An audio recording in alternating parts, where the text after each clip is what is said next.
Sir John Hayes. Thank you, Mr. Speaker. According to the philosopher Michael Oakeshott, civilization began in the primeval forests and extended, made more articulate in the course of centuries. It's a conversation which goes on both in public and within each of ourselves.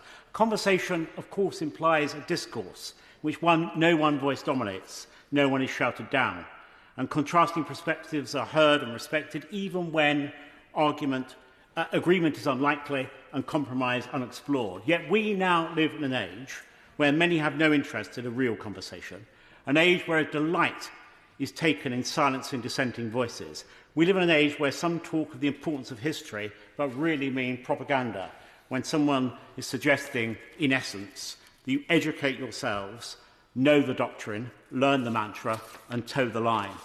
In our brave new world, activist groups vie for attention by shouting ever louder in what can best be described as a competition of victimhood. Each group claims a spurious moral authority founded on their own, I won't at the moment, but I will a little later, founded on their own sense of oppressed marginalisation. The historical truth is dismissed in cultural Marxist terms as a construct of persecutors. Only they really understand the past and the present, and they now assert others must be forced, cleansed, by acknowledging their guilt, by recognising their unconscious bias.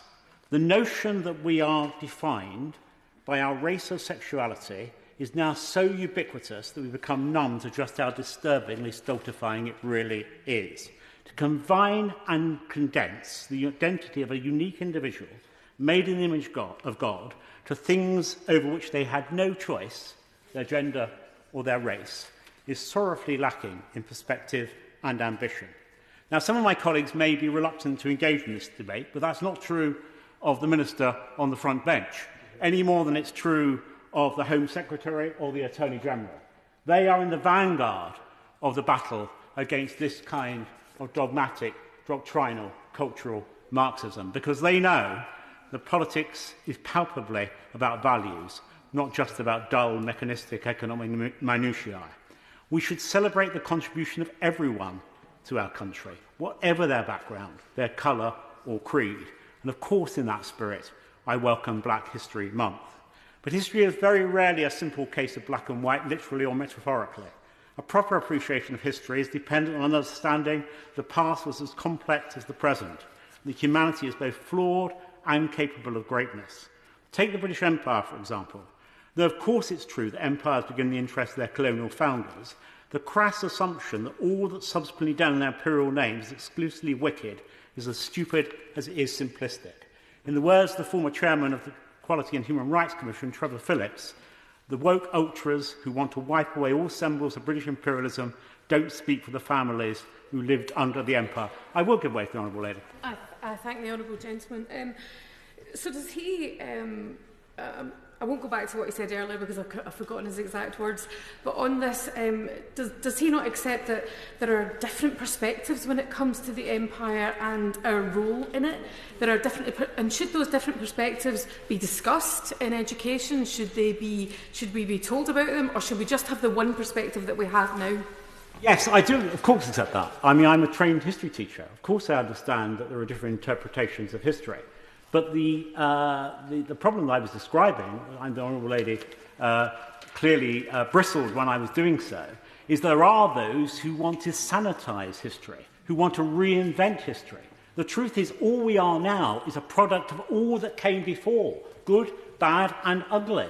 And you can't simply wipe away the past. This is not year zero. And to believe otherwise is frankly Orwellian. No, I won't give way because I know others want to get in, Madam Deputy Speaker, and there are many more contributors. In years gone by, children were taught about figures who unite us, regardless of background or circumstances, in a shared love of the country. From Alfred the Great to Florence Nightingale, from Nelson to Winston Churchill and Edith Scavell. Well, I will briefly give way, if the Honourable... Well, because I gave way to the Honourable Lady. What does my friend think about recent attempts to discredit these national heroes? Well, my honourable friend has played a noble role amongst other colleagues in challenging some of those institutions that have bought exactly the cultural Marxist agenda that I described. And I'm thinking in particular of the work that he and I and others have done in ensuring that the good name of Sir Winston Churchill and Horatio Nelson are not besmirched. And in doing that, we're not, of course, arguing that all that came before us was good and pure, but to take the view that these individuals should be judged by the standards of today and not seen in the context of their time is ahistorical rather than an interpretation of history, as the Honourable Lady was advertising. Their stories are not based on the advancement of the interests of a few, of a small subsection of society. Their stories are those of dedication and duty, service and sacrifice for the common good, for the many. So compelling is heroism that many migrants to Britain, notably from Africa and the West Indies, chose to name their children Nelson, Winston and Gordon, after men who were amongst the Empire's greatest sons. Yet now, those culture warriors are determined by reinventing the past to dictate the future under their heel. History must be rewritten and the very concept of heroism obliterated. Well, it's time for patriots in this country, black and white, regardless of their origins, to fight back, to reclaim heroism, patriotism and history from those who seek to distort and demean all that's gone by in the pursuit of political ideology. The overwhelming majority of the British public, in particular the working classes, the class that I come from, in stark contrast to the honourable gentleman from Islington North who spoke earlier, take a different view to the bourgeois metropolitan elite. Most people in this country are deeply proud of their country and its history. Polling earlier this summer from Politics Exchange History Project found that 69% of people rightly believe the UK history as a whole was something to be proud of. Just 17% thought it was something to be ashamed of. So whilst it's right to celebrate the historic contribution of black, white and Asian Britons, let's first and foremost celebrate what we share.